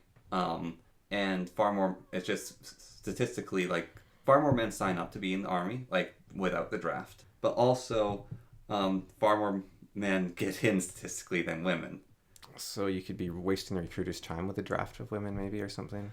Well, I don't know about that, but it's there's a court case I remember in Canada, which so there was a woman who I think she won the case where she was trying to be a firefighter and she didn't meet the standards of the test, and she said that's not fair. This test is designed for men. There should be a test designed for women firefighters. Yes, that's Canada. For lower standards. Yeah. And she won the case. And the thing about that was, like, basically every other female fighter out there can complete the requirements already. Yeah. Like, it wasn't that the test was such that a woman couldn't do it. Yeah. It was she couldn't do it. Yeah, this test wasn't for the standard men. This test was, you have to be this good to save people's lives. Like, if you want to be a firefighter, that means saving people's lives. To save people's lives, you have to be this good. That was the test. Have you ever seen... Now, this is getting almost, like, sidetracked a little, but, you watch MXR, where they do the Reddit compilations. Yeah. Ones where there's, like, women trying to get over fences, and they fall over, or they fall off boats or whatever. Yeah. Like, that is zero upper body strength. Mm-hmm. Like, I think... Now, I could be wrong here. Maybe it's mostly Americans, and Americans are super unfit, but I think most men could do that without thinking, just, like, vault a fence, or, like, hold on to a bar and not fall off. And it's not... This is the thing. Look, this sounds bad even to me, like, saying this sort of thing. But that's because of some sort of insanity where we value strength more than compassion. Mm-hmm. Maybe men should value strength more than compassion. I don't know. But as a society, why not value what you're good at? Yeah, there's yin and yang. We shouldn't go full in on yang. We shouldn't go like... Yeah, yang. Everyone has to have equal amount of yang. And look, if you're built like Abby from The Last of Us 2, maybe strength as a virtue makes sense for you because you have some sort of freak genetics that make you like the strongest person on earth. Or like even a friend of mine who was in the same grade as me. I think now I'm probably stronger than her. But then, holy cow, she is insanely strong. Like, I was bigger, but wrestling her was a challenge. It was really... really hard, and she got frustrated when she couldn't pin me because I was just big. Yeah. Like, I was, like, she took on people bigger than me, but I was big and had slight amount of skill, but she's, like, frustrated. It's like, I can't beat this person. It's like, you are more than 2 weight classes below me, and there's no way I would ever pin you. There's no way I can beat you. All I can do is not be beaten by you. That's the best I could do. I felt good about not being beaten by her. Yeah, no, I think it's probably different now. Yeah, but it's like that's just with kids. Mm-hmm. But still, even at that point, it's like there's not much difference between kids. Yeah, but even like that size, but still, like she went on to do tons of sport, and she's incredibly fit. There's a reason testosterone's a steroid, and estrogen isn't. Yeah. Like that's men are doing steroids their whole lives. It's not fair. Bam from Olympics. Yeah. But estrogen has anti-cancer and anti-sickness properties. So, I mean, now that said, not medical advice for taking estrogen to avoid cancer. Because it doesn't work it doesn't play well if you just that will give you cancer. Okay, sorry. The studies on that are still pending. However, the evidence so far has suggested that causes problems, and one of those problems seems to be cancer. So you know how like melted plastics contain things that imitate estrogen? Yeah. So basically, what we're saying is, if you have cancer, melt down a plastic bottle and just drink it inside another plastic bottle. That'll carry you right up. No. Yeah. And, but yeah, I think like there's a lot of, you've got, it's almost like, right, there was two balls, right? Yeah. Like people were playing with their balls. Like basketball. Yep. There's two frisbees. And people were playing with their frisbees, right? Yeah. And then the wind, like no one's fault, but the wind blew away the women's frisbee. Yeah. So they took the men's frisbee, and the men's frisbee wasn't designed for them. And now the men have no frisbee. Yeah. And they're like, men are happy, the women are happy. Yeah. And so some men are looking for the women's frisbee, but even if they found it, it wouldn't be that fun. Yeah. And yeah. So I actually like... I actually think that metaphor is accurate in some cases. Like there are men who still have their own secret stash of male frisbees, and there are women who still have like a few spare female frisbees. I don't like there. Who's the female Jordan Peterson? Like Michaela Peterson? Well, she's pretty good. She doesn't think through stuff like he does. No. She's much more assertive. She's also a lot younger. She's a lot more wrong. Mm-hmm. Like Jordan Peterson tries not to say things that are wrong, yeah. where she just claims things. Yeah. See, the thing, why it's also hard for me to have an example. Well, the thing is as well, we're not going to be seeking these people. Yeah, that's what I'm saying. Like, it's hard for me to come up with an example. We need to ask, like, a woman, who do you look up to? What's your... Margaret Thatcher? Not Margaret Thatcher, No. sorry. Atwood? Margaret Atwood. Maybe. I don't know. Like, she's just an author. Yeah. She talks about, like, sci-fi, not, like... I mean, I would kind of say J.K. Rowling, just that she's super successful. But... Yeah. Yeah, I mean, there's some parts to that. But also, her success is, masculine in a way. I don't know. I don't think so. Like, she's gracious. Yeah, no, I'm not... I just mean... that's just weird. Yeah, no, she's just the most successful, and it's just my outline bias of seeing men successful. Oh, my goodness. Yeah. Wow. Oh, dear. Internal bias. Right then, little note here. When you've been recording for more than an hour, you can say some really dumb stuff by mistake, and, well, it'll just come out that way. I believe it's just more a fact why I said that. That, honestly, I see a lot more successful men than I see successful women. And it doesn't mean that there are not successful women, but it's more just the simple fact that when you look at the percentiles, for every successful woman, there's like super successful. I mean, like millionaire or billionaire. There's going to be like 10 or maybe even 100 more men that are equivalent. I could be wrong, but you just hear about the successful men a lot more. And because of this, I literally saw and thought about success, super success, as a thing that's masculine, and I thought that it's weird that a woman would have it, and that just goes to show that, well, I mean, it's also the circles that I'm within of just who I pay attention to. I pay more attention to men than women when it comes to things about success because, well, I'm a man and I find the things that men do more interesting generally because I don't know, I just more attracted to that sort of thing. And so from my perspective and sphere of living, I see success as a masculine thing, I guess, and that's where that came from. No, I'm trying to excuse myself here. Partly misspoke, but partly also it's just I saw success as a thing that's masculine, and that's not true. It's more of I got my observations and reality mixed up and basically made a statement that I think is incorrect. Still pretty funny. Also, it's like a few minutes before midnight where I'm editing this, and there's a lot of likes and ums and other terrible things in it that hopefully we can work on in the future. But yeah, apologies for those, and hope you continue to enjoy the podcast from here on out. And I'm not a bigoted sexist. It wasn't a Freudian slip of the tongue. It was more of a weird observational bias, which I voiced in a very weird way. Okay, cool. Right. Well, Cut that. No, I think we're keeping that in, but that was your resignation, and this will now be my podcast. You may still edit it for me, but you're not allowed back on. No, but she, like, writing tends to be a more feminine thing. Not that, but it's so close it doesn't really matter. But more importantly, she once said something along the lines of she hated the idea that no one. She hated the idea that someone might feel unwelcome at Hogwarts. Yeah. And that's why she retroactively made Neville a furry.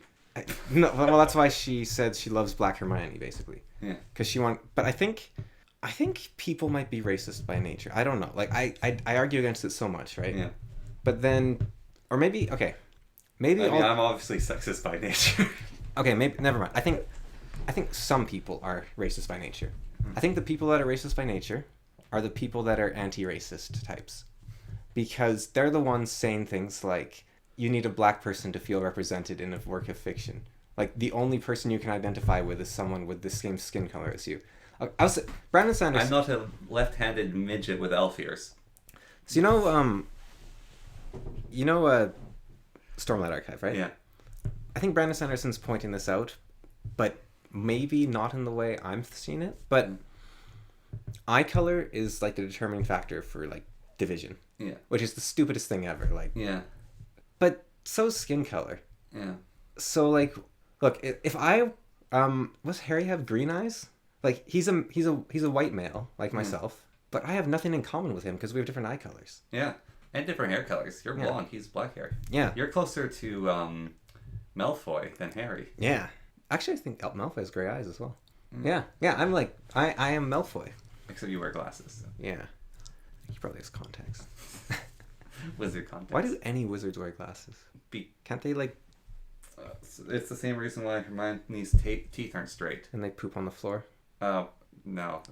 It's, because they're idiots? They have to do the enchantment over and over again, because enchantments aren't permanent. Except that she had hers shrunk by the doctor, and then they're permanently, like...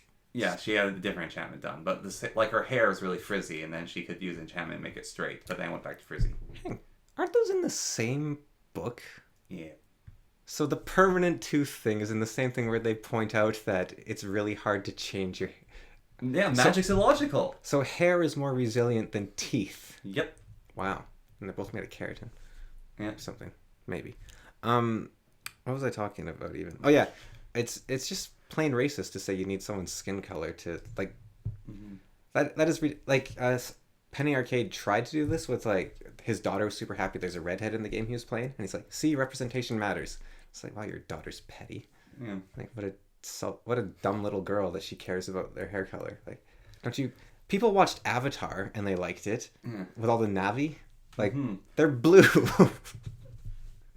And they're giant. Yeah. And they have weird tentacle hair. Yeah. And people enjoy... What's one of the most successful kids' books ever? Redwall. Yeah. How many people are... Oh.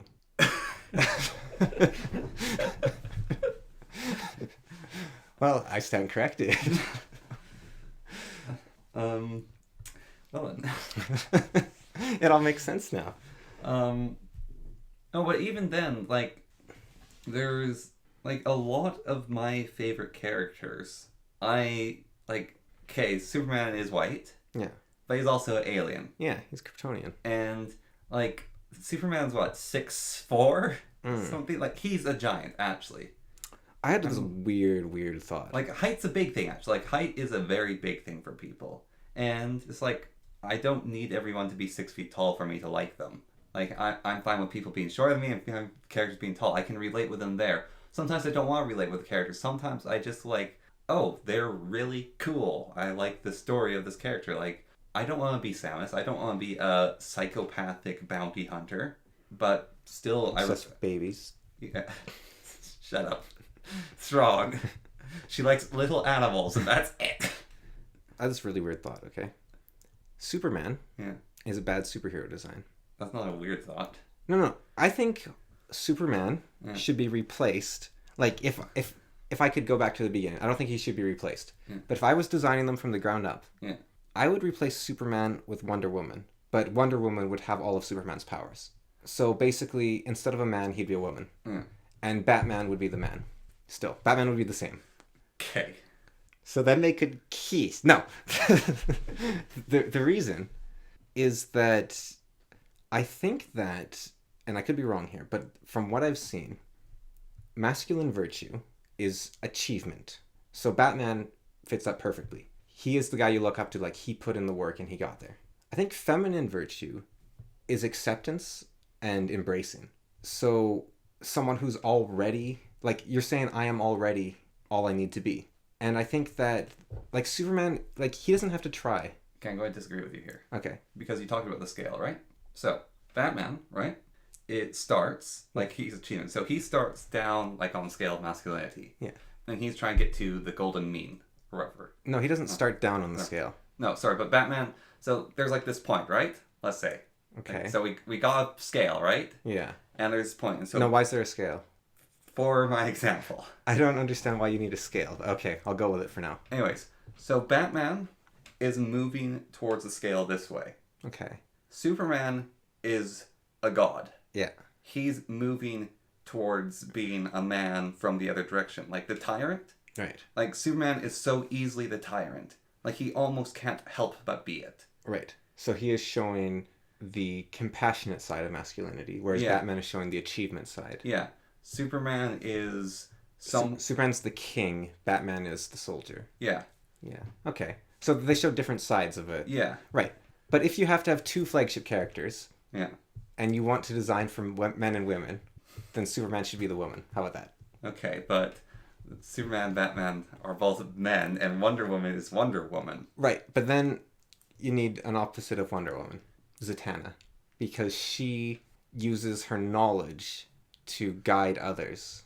Sure. Like the wise woman. Maybe, like, some hag is like a good, like, female role model. Like, the what's her face of Oracle of Delphi. Yeah, the Oracle of Delphi. Yeah, except she was young, but probably, well, I mean, she inhaled smoke all day. She's probably not that good looking. Probably yellow teeth or something. But fictional character is Granny Weatherwax. yes, Granny Weatherwax is great. Mm-hmm. Yeah. So is there a Real world grumpy?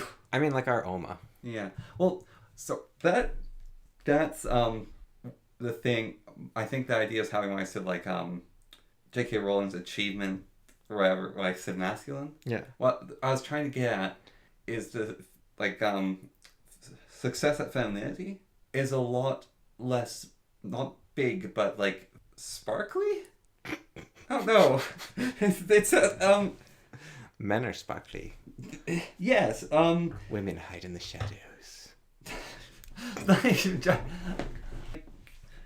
So, Edward from Twilight is the perfect masculine thing, and Batman is the perfect feminine thing. No. Now you're onto something here. A wise woman. I was gonna do push-ups after this, but I'm gonna coat myself in glitter. So, a wise woman, right? Yes. It would be great. There might even be some out there, but it would be great for a wise woman to like speak to a ton of people. But a lot of the time, wise women, it's their own community they look after, and so it's far like a man like also looks at a community, but he's like there's the outliers and stuff. But also, I think it's more masculine to try to basically spread out as much as you can. Personal versus like there's women from within, men from without. Yeah. Yeah. Yeah, I could see like what you're trying to say. I would still say that I think J.K. Rowling actually still is from within. It's just it's very large. Yeah, that's just I think I was saying, like I was trying to express that point, but she's like the Oracle of Delphi. Yeah. Every village has a wise woman, but there's the one that everyone knows about because she's so wise. Like Granny Weatherwax is the one. All the other witches go to Granny Weatherwax for advice. Like our Oma, I think, is actually a saint. Yeah, I think she's actually a great example. Like she mediates things. Yeah. Like she is in love with the beauty of the world. She loves everyone around her. Speaking of that, this is a bit of a tangent. Are you okay with that? Okay. So, a few nights ago, this is quite late at night, and I was reading an article about like aliens may have visited Earth sooner than you think. Yeah. And I was like, to heck of it, let's go get abducted. So I put on my boots, stepped outside, I was like, come on, aliens are ready. I looked up at the sky, and there's beautiful northern lights. And they were, like, really, really good. And I was just like, man. Aliens are coming. Not even, it's just like, man, what a thing to see. And I just felt like, is this what, like, being on drugs is like? It's like, come on, aliens, abduct me. Whoa, look at the night sky. Yeah. Sorry. Yeah. But even our grandmother, like, does a lot of within the family. Yeah. She's the one everyone goes. I think, see, the thing about, like, I think what a woman sort of is in some ways is, like, unyielding strength. Or no, not unyielding. Undiminishing. Yeah. Like, she's the one everyone goes to, and it's like, I don't know what to do about this. I need help. Like, help me with this, help me with this.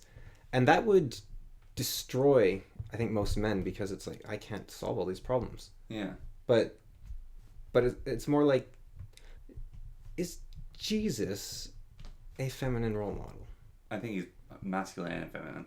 Yeah. But because it's kind of like, it doesn't, he's not there to, he's there to be with you, not to fix it for you or something. No, he does both. He's with you and he fixes it. Jesus is God. But like, you know, it's like Jesus, when I was in times of difficulty, I looked back and there was only one set of footprints. Yeah. Or it's like, well, first I saw Jesus, when I look back normally, there's two sets of footprints. And it's like, well, yeah, that's because I'm always with you. And it's like, but when I'm in times of difficulty, I look back and there's only one. He's like, that's because I'm carrying you. Yeah. And so I think it's like a wall to lean on. It doesn't actually, like, let's say, okay, go back to superheroes. Yeah. Batman's fighting Bane. Yeah. The male hero, the male thingy, let's say, would be like Superman coming to help fight Bane, right? Yeah. Whereas the sort of female strength would be the wall Batman pushes up to get back up. Like, Nothing. What I'm saying is, or no, Superman is like way too extreme. Like the way a man would be strong is by like throwing a rock at Bane to distract him while Batman's fighting him. Yeah. Whereas the way a woman would be strong would be like pulling Batman up to his feet, sort of thing. There you go.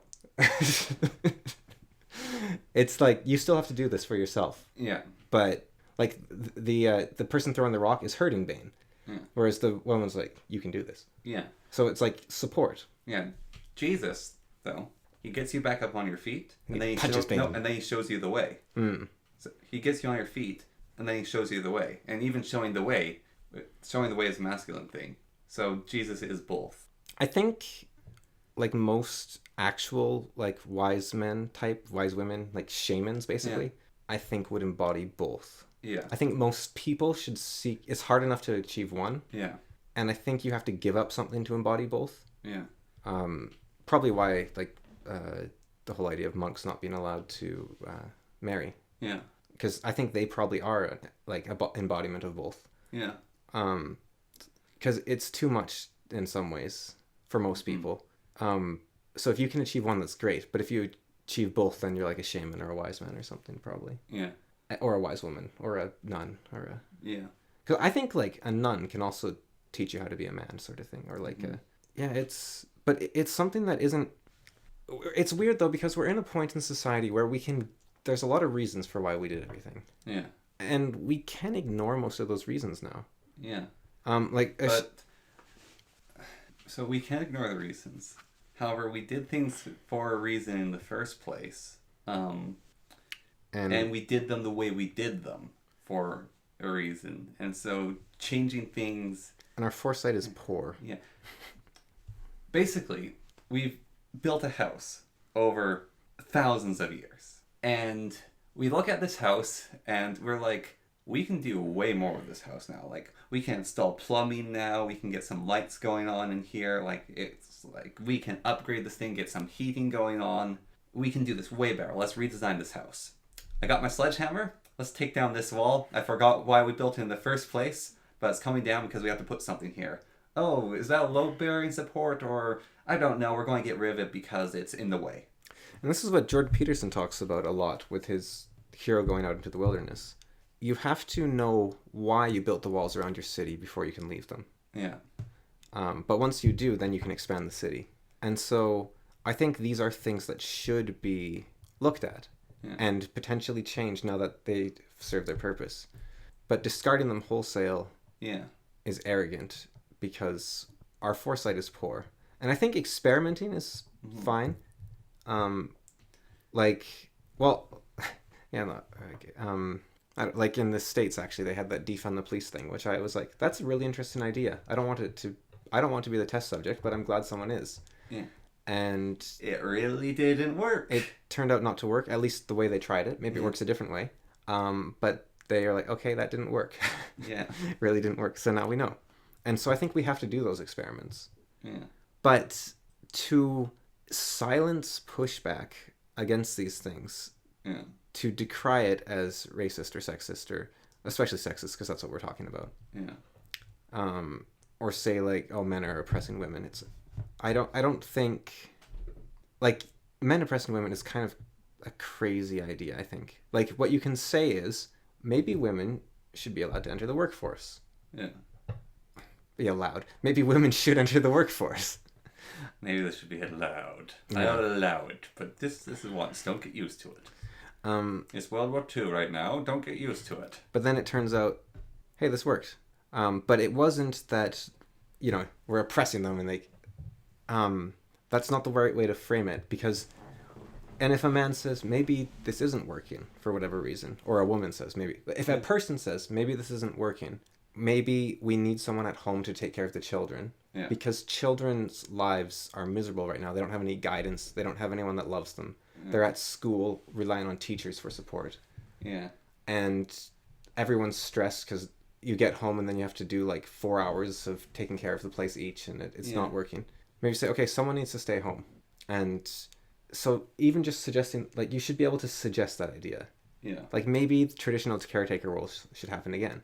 And if you're allowed to experiment in that zone, you could be like, maybe it should be case by case. I mean, that makes the most sense. Yeah. Like, a guy's like, yeah, you love your lawyer job, and I'm just happy to be at home with the kids. And if that works, it works, because everyone's different. Yeah. And I think people talk, they go back to history so many times. They talk about like, oh man, this is the historical thing. This is the historical thing. What they forget is humans have always been human. Yeah. So you look at that was like one of the lessons in my New Media 101. It's like, in regards to design, is humans have always been humans. So when you're looking at ancient art, like, why is that art? Why did they make this thing? Like, that's one of the big questions they ask. It's like, why would someone do this? It's like, humans have always been humans. So if you say, like, it's the men's role to go out and be foragers and the women's role to stay at home, because that's the way it's always been. Yeah. But you look back at history, and you have the shaman who stay back and teach, or the monks. Or you look at something more extreme, like the priestesses of Ishtar, who were all men. What? It was to represent her duality, because she was a male and female god. Yeah. Because I think what happened was they had a male god and a female god that had very similar names, and they got confused. Like, actually, like, one was called, like, Isar and the Ishtar, something like that. So her priestesses were male. So it's like, that's a feminine role done by men. Yeah.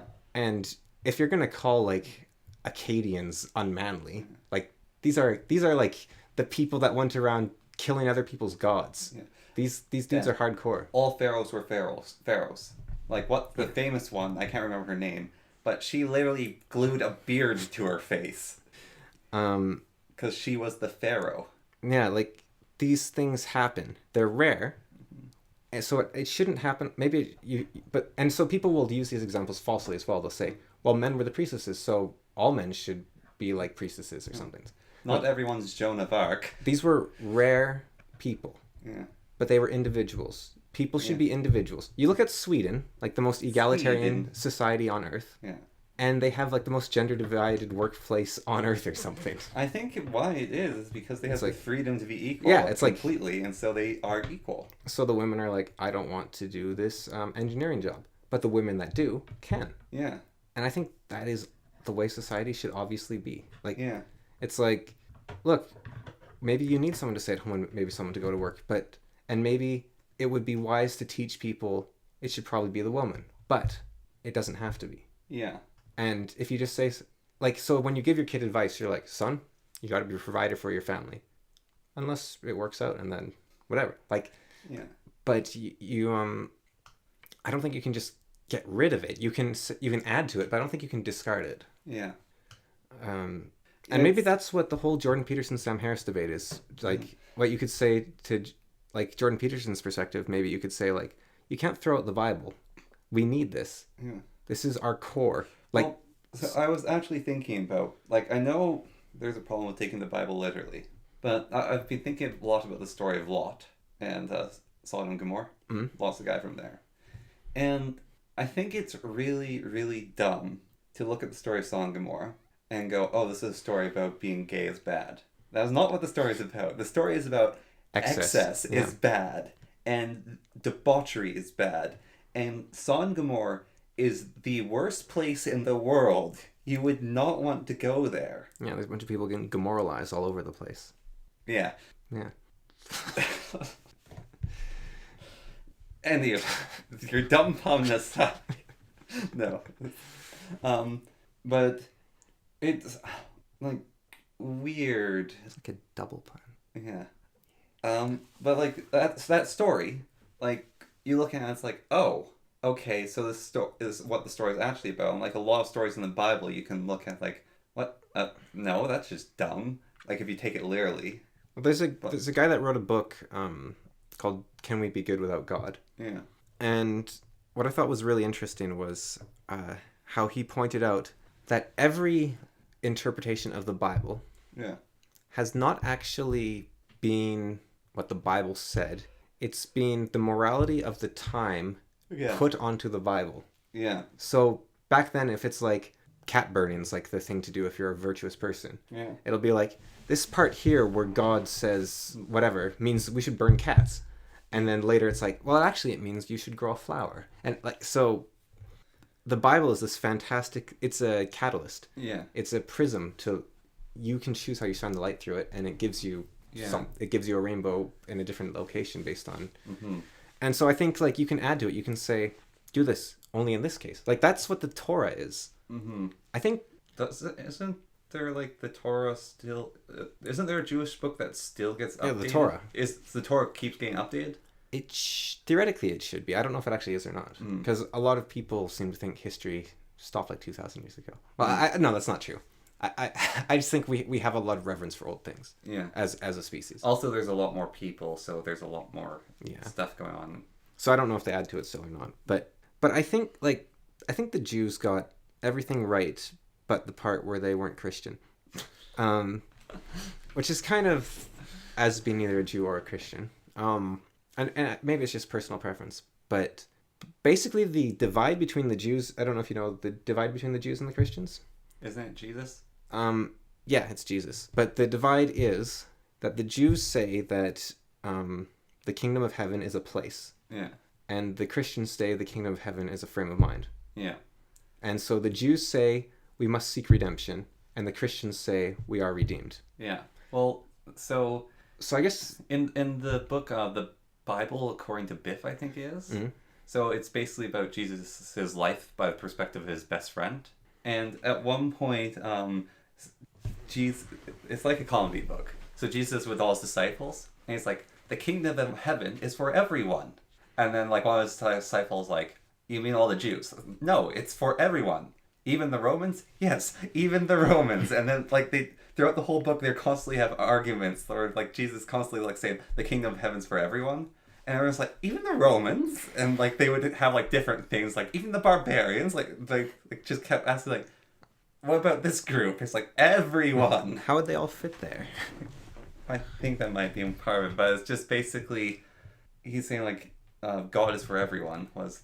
So I think what the Jews, I actually agree with the Jews that redemption should be sought, but I also agree with Jesus that it's already here, because I think my thought is you've already been forgiven, you just have to accept it, and so the Jews' quest for redemption is just realizing that they've already been forgiven. There's probably Jewish Christians. Some sort of like weird combination. Yeah. Maybe that's what Mormons are. I don't know what Mormons are. I mean, they're Christians, but they're weird. weird in a good way. Like, they should be like a crazy cult, but like they're... The other great thing about Mormons, right, is they have a lot of kids, so eventually we'll probably all be Mormon, and then the world will be a happy, lovely place. Also, they offer free horse cart rides on Christmas Eve. We'll all believe in John Smith's golden tablet or whatever his name was. And they also offer free horse rides on Christmas Eve in Lethbridge. There's like right near the college, university, there was a Mormon church, and they had like a big old like horse and carriage, and you could go horse cart. That's fun. Yeah. So, related to Sargon, but unrelated to everything we've been talking about. I don't know if you heard about the whole Joe Biden being pro-genocide thing. What? Okay. So Tim Pool reported on this, and he doesn't actually show the clip as far as I can tell, but you can find the clip around on a lot of places, of him basically saying, it's their culture, I'm not going to... it's their culture. Yeah. Is what he says. However, it's very hard to find the original because I don't think CNN actually posted it, but it is out there. And on it, you find a minute later, he basically says, and so we're going to work with the UN to reintegrate American values and deny the Chinese things they're doing. Yeah. So basically, he is actually decrying them. But what he said was, it is Chinese culture to be very tight and controlling and do these genocide and this one-child policy and that sort of thing. Yeah. And what I said to she was, it's American policy to denounce China. And since you represent China, you have to do this genocide. And since I represent America, I have to denounce you. And she understood me. And so that's kind of what he said. Yeah. Which isn't him dismissing the genocide at all. It's him phrasing very poorly that he told she, I'm going to denounce you, basically. I denounced you. But a lot of people are taking this as him just saying, oh, he's dismissing genocide of the Uyghurs. Yeah. Including Tim Pool. Yeah. So, which I was quite disappointed in because I thought he actually did good reporting, but it turned out something I could figure out in 5 minutes without using my arms, he couldn't do. Yeah. So, I've... You can block entire channels on YouTube, so I've done that because it's like, what's the point? I'm just going to get inflammatory lies here, basically. I do like a lot of stuff he does say, but he's a news station, and a news station that doesn't do basic research is useless to me, in my mind. But Tim Pool also does retractions. Yeah, hopefully he will. But I'm done because I don't really care for the news anyways. Yeah.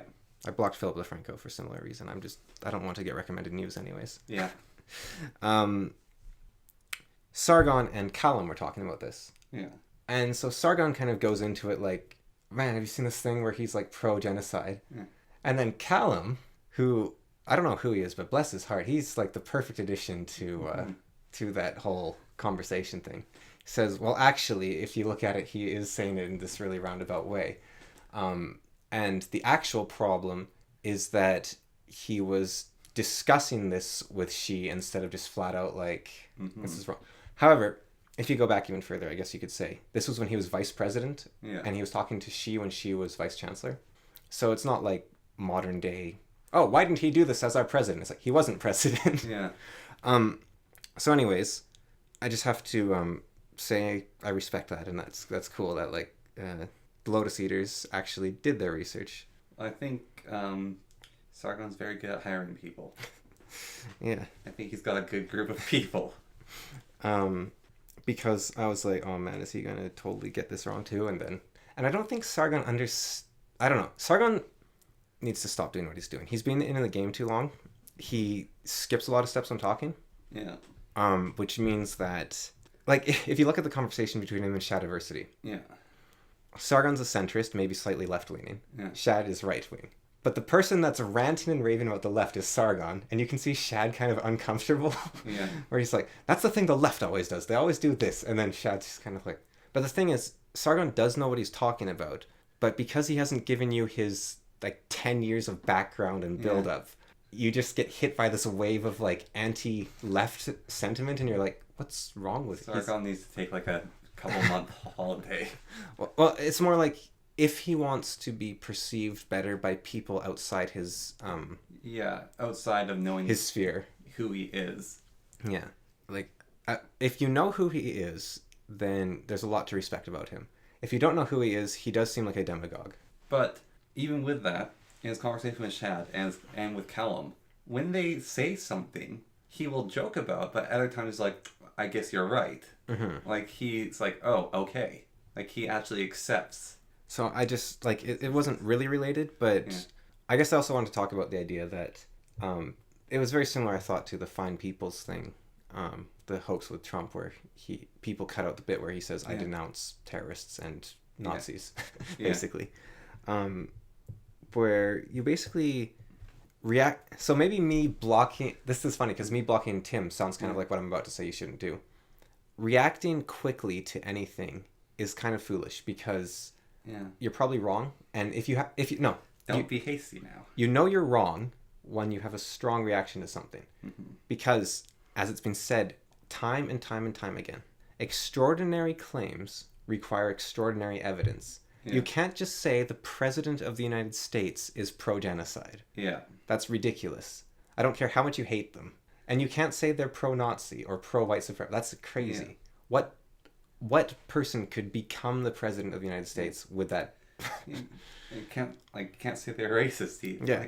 Like if you took Biden and you took Trump. Yeah. And you put them on this matrix of like similarities, they probably overlap like 99%. Yeah. Like they're all Americans that care about their country. Like theoretically with both, but at least they can appear to care about their country. Mm-hmm. And like even if it's like, oh, this one's more corrupt or this one's more crazy on this or whatever, like they both agree on murder's wrong, for example. Yeah. That is not something that even all humans, I think, agreed on thousands upon thousands of years ago. No, hundreds of years ago. Like you look at I think it's the Aborigines in Australia, maybe? You had to kill a person to become a man. Sounds like their population would have problems with that. Well, not in your tribe. Well, I mean, just the island that would have problems with that. Well, if you're the only one with that belief, then it works quite well. Yeah, still. It sounds like you're not going to have many men. Yeah.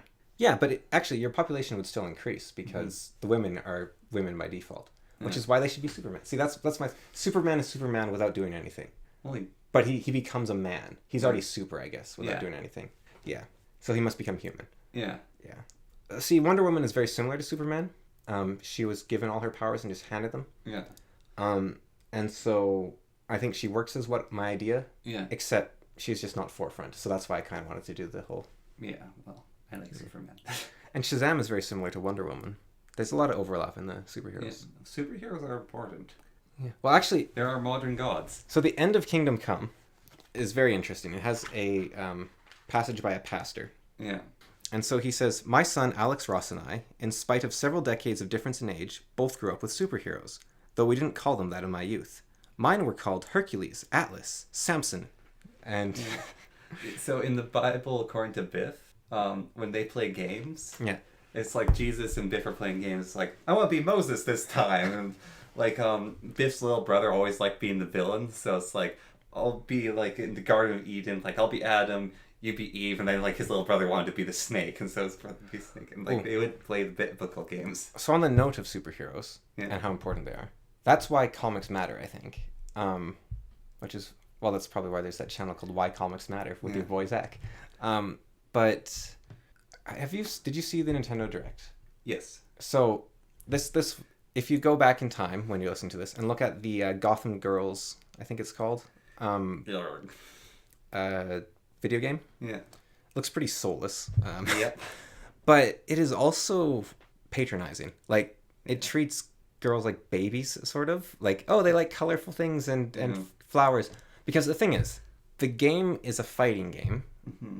So it should appeal to men, except they treat it like a toddler's sort of world. Yeah.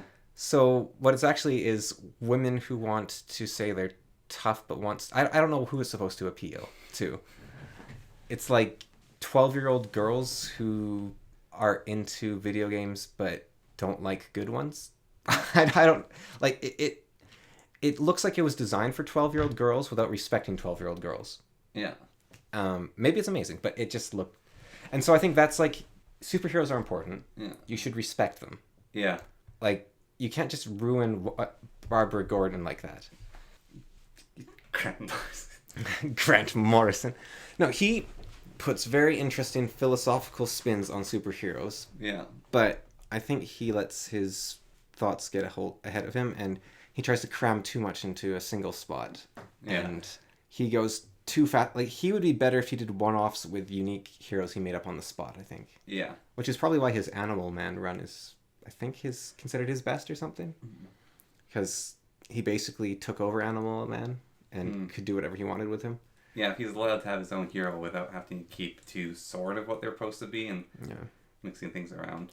I have to say, on the note of DC, like, the New Gods are my least favorite thing DC does. And I'm not entirely sure why.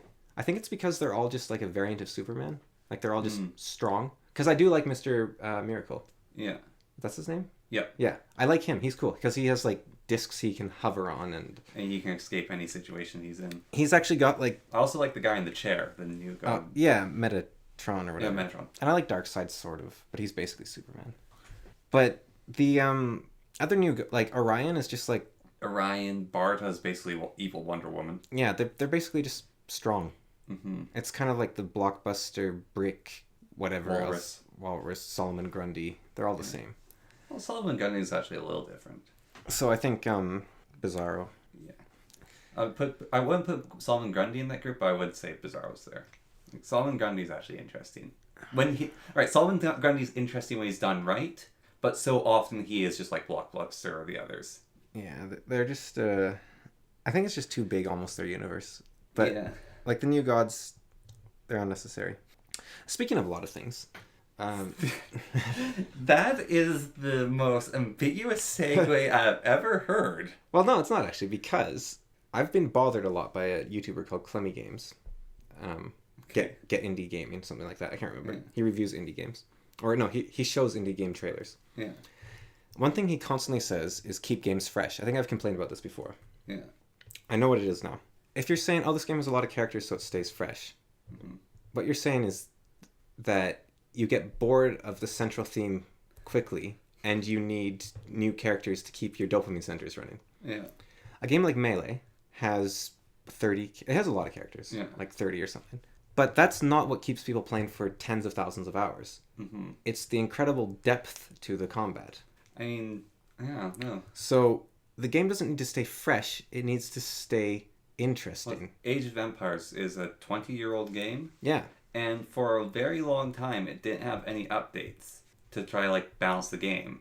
See, Dota has a problem, which Dota actually gets stale, and you need to basically change the meta and upgrade the game for it to be fun again. Like, after you play Dota too much. Whereas Age of Empires, T90 talked about this, it has the campaign, it has single player against AI, and it has competitive play. It also just has, like, friendly play. Like, there's a bunch of different ways to play the game. But the core of the game is you build a city, and then you have a little fight. Yeah. And it's really, really good. And the thing is, if there was only competitive in Age of Empires, it would still have lasting power. Because I don't know what's wrong with Dota, actually. Like, it's a bit weird that depth can't keep happening. Maybe they just don't give it room to breathe. Maybe it would actually get interesting. I think it does. So there was this weird thing in the... last meta before it changed. So it is called Superman Sven. And basically this hero, they gave him a item that upgraded his ability. So he would go flying towards someone with, like, Superman. So his normal ability, he sends out a fist and it stuns someone. They changed it so he falls the fist and he punches them and stuns them. And people are like, that's kind of dumb, but it's funny sometimes, especially like when a hero has like a move speed ability and they're running away from this angry blue guy who's like flying across the whole map chasing them. And then people are like, hey, Sven has this talent, which is he de-spells someone upon hitting them with this stun. That's not that useful, because by the time like the de-spell's over, he's not in there fighting them and they can escape a different way. And then people are like, wait, let's combine these two together. And he became a tyrant of the game, where he's basically banned every game if he's there. If you have Superman Sven, you win. Because he flies in, hits someone, and every like survivability thing they could have is dispelled. So you can't avoid his stun. Everything else that would stop him from just hitting you is gone. And Sven's main thing is he deals a lot of damage after he starts hitting you. And so people are just like, oh, what do we do about what to do this? Like, we need a patch to change this. A little bit before the patch, in the pro scene and some player scenes, people are like, I know a way to beat Superman Sven. And like you start seeing it more and more. It's like, oh, we just have to do this. We just have to do this. And the game was sort of being like, how beat Superman Sven. But I bet if it's left a little bit longer, it's like, you're playing Superman Sven. So many game things are now based around beating Superman Sven. Why are you even trying?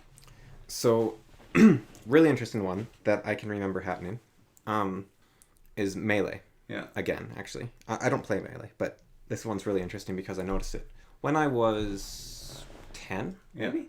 Yeah. I was curious because me and my friend were like, we were just learning about the internet, and we were like, I wonder what you can actually do with the internet. Like, can we look up what the best characters are, sort of thing? Yeah.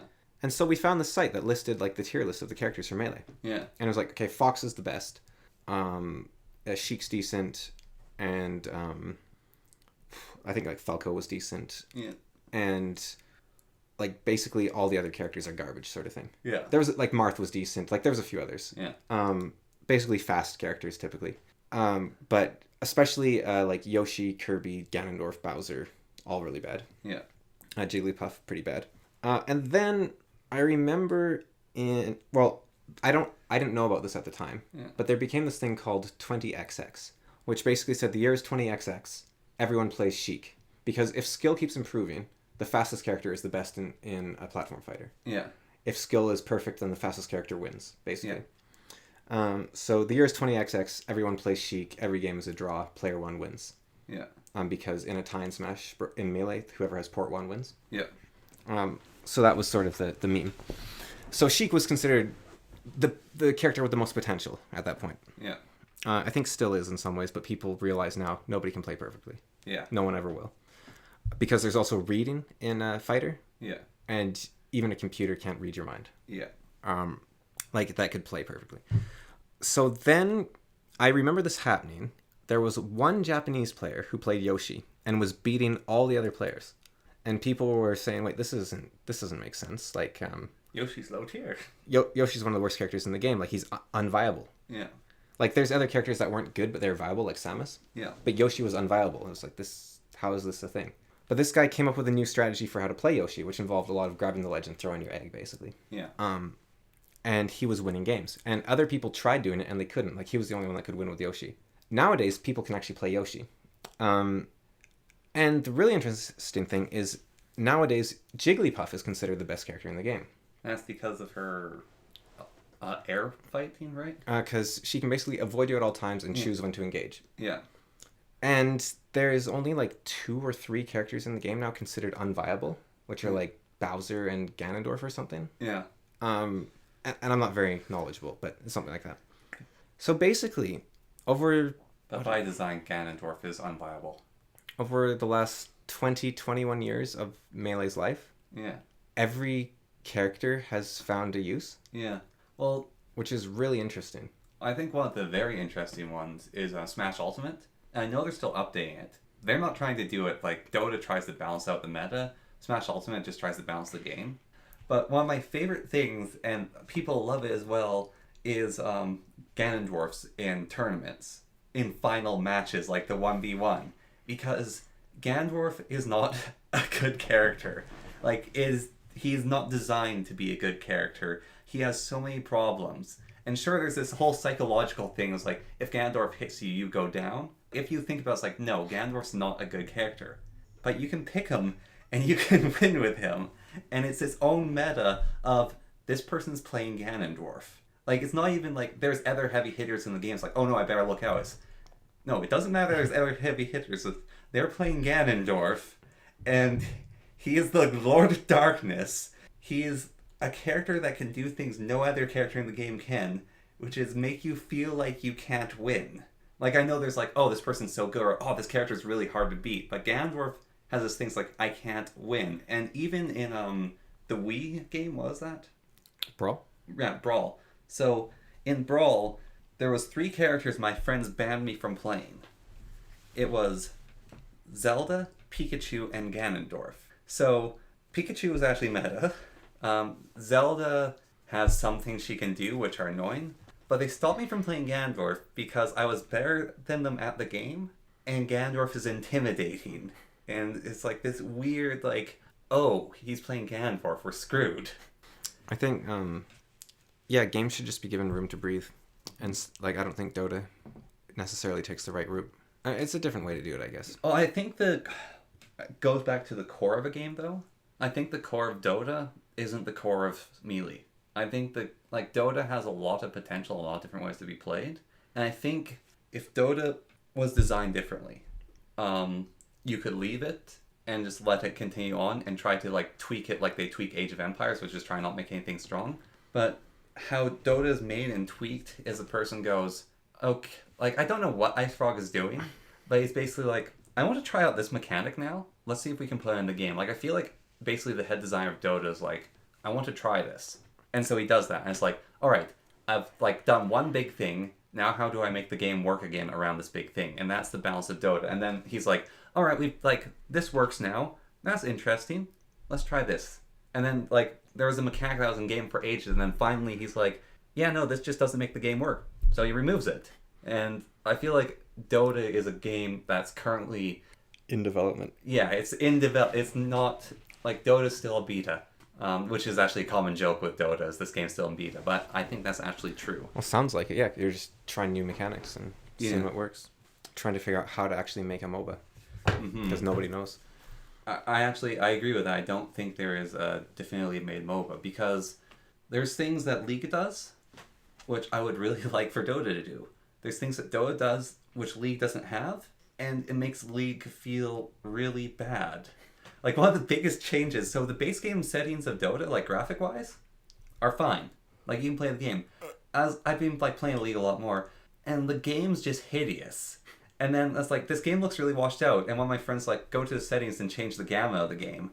So the base game settings are trying to be middle of the road for everyone, where it's like, I need this game to actually be not, like, playing in, like, muddy water or, like, clay. And there's this post on the Dota Reddit a while ago, which a lot of people really resonated with, which is, so we're going to completely change the game. We're, like, opening up a whole bunch of studios in different areas so we can, like, do more development, more work on.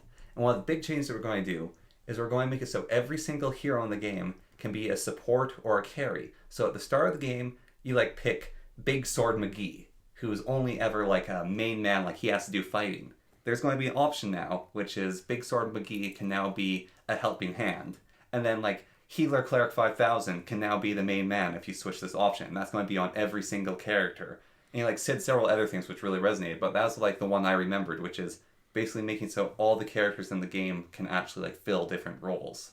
And, I mean, there's something to be said, so this character is only support. And it's like, oh, I'm going to try this character as support. And it's like, haha, what a joke, that's funny. But just, like, if you want an actual definitive game, you would need to almost do what that guy recommended. Because one of the problems with Dota is it's a 5-player game, but it's not like, I know basketball, you have, like, the score, you have the offense, you have all those things, but everyone sort of has their own thing to do. Like, in soccer, you have, like, the closest thing is soccer, you have a goalie. The support is like the goalie. However, it's like, imagine having, in soccer, you have 5 goalies. Basically, each person has to be specialized to be some kind of goalie. And that's Dota. And I think that's maybe one of the problems compared to Age of Empires. And Smash in the core design. And soccer does have, like, midfielder and... Yeah, I know it has midfielder and stuff, but those things are much more ambiguous than what Dota has. Especially, like, before in Dota, it's like, oh, this person can sort of do it, like, the support can sort of do it, but, like, playing the game more and, like, having my friends say, oh, you need to do this as this role, you need to do this as this role. Right, so you can't be creative in this well, space. I almost feel like one of the things about pros, which makes them so fun to watch, is they actually are creative. I think beginners and pros are the most creative at a game. Yeah. Like, The people trying to imitate the pros aren't at all. I want to try to do things, but I'm not good enough with the core mechanics of the game to, like, go, like, my 2 friends are actually good enough where they can, like, try experiment with something, and it won't be good. Like, most of the time what they do is like, oh, that didn't work. But because they're so good, and I mostly only play with them, when I try to experiment, they get mad at me because I have to be playing on the level with them, and for me to play on the level with them, I have to be boring.